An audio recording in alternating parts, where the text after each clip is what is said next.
விவசாயிகளுக்கு பாதகமா சாதகமான மிகப்பெரிய பாதகம்.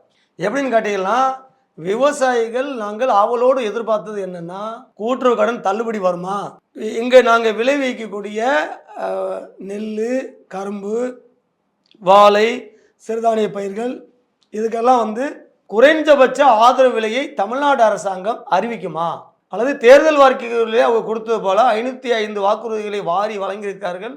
அந்த தேர்தல் வாக்குறுதியின்படி நெல் குவிண்டால் ஒன்றிற்கு 2500 வழங்குவேன் என்று சொல்லித்தான் ஓட்டு வாங்கினாங்க.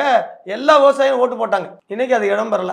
அதே போல் மிளகாய்க்கான கொள்முதலை பக்கத்தில் இருக்கிற அண்டை மாநிலங்கள் எல்லாமே அரசாங்கமே கொள்முதல் செய்கிறாங்க.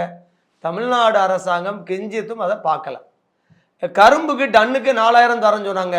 அதை பற்றி பேசாமல் இன்சென்டிவ் ஊக்கத்தொகை என்று விவசாயிகளுக்கு 297 கோடி ரூபாய் அறிவிச்சிருக்காங்களே, இதெல்லாம் ஒரு நல்ல விஷயம் தானே? இல்லை, உங்களுக்கு எப்படின்னா, ஒரு ஏக்கருக்கு கூட்டுறவு கடனா 29,000 ரூபாய் கடன் வாங்குறோம்.